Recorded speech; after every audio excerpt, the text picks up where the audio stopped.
ಮಾನ್ಯ ಅಧ್ಯಕ್ಷರೇ, ಒಟ್ಟು ಒಬ್ಬರನ್ನ ಮಾತ್ರ ನಾವು ಏನೋ ಇದನ್ನು ತಗೊಂಡಿದ್ದೀವಿ ಅಂತೇಳಿ. ಆದರೆ ನನ್ನ ಮೇಲಿರುವಂಥ ಮಾಹಿತಿ ಪ್ರಕಾರ ಸುಮಾರು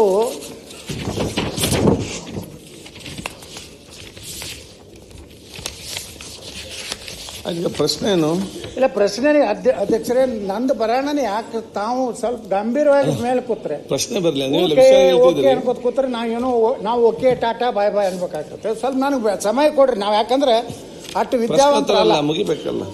ಯಾಕಂದ್ರೆ ಪ್ರಶ್ನೆ ಕೇಳಿ. ಈಗ ಕೊಡೋರಿಗೆ 20-25 ಮಿನಿಟ್ ನೀವು ಆ ಕಡೆ ನೋಡೋದಿಲ್ಲ ಸಹಿತ. ಯಾರಿಗೆ ನೀವೇ ತಿಳ್ಕೊಬೇಕು ಅಟ್ಟೆ, ನಾವ್ ಹೇಳುದಿಲ್ಲ. ಯಾಕಂದ್ರೆ ಅಧ್ಯಕ್ಷರೇ, ಕಾಲೇಜು ಶಿಕ್ಷಣ ಇಲಾಖೆಯಲ್ಲಿ ಎಷ್ಟು ಖಾಲಿ ಅದ ಹುದ್ದೆ? ನಿರ್ದೇಶಕ ಡೈರೆಕ್ಟರೇಟ್ ಆಫೀಸ್ನಲ್ಲಿ ನಿರ್ದೇಶಕರ ಹುದ್ದೆ ಖಾಲಿ, ಅಲ್ಲಿದೆ ಒಂದು ಹೆಚ್ಚುವರಿ ನಿರ್ದೇಶಕರು, ಜಂಟಿ ನಿರ್ದೇಶಕರು ಒಂದು ಖಾಲಿ, ಜಂಟಿ ನಿರ್ದೇಶಕರು ಒಂದು ಖಾಲಿ. ಎಲ್ಲಿ? ಡೈರೆಕ್ಟರೇಟ್ ಆಫೀಸ್ನಲ್ಲಿ. ಜಂಟಿ ನಿರ್ದೇಶಕರ ಕಚೇರಿಯಲ್ಲಿ ಅಧ್ಯಕ್ಷರೇ, ಮೈಸೂರಿನಲ್ಲಿ ಒಂದು ಖಾಲಿ, ಪ್ರಸ್ತುತ ಪ್ರಭಾರದಲ್ಲಿ ಕಾರ್ಯನಿರ್ವಹಿಸ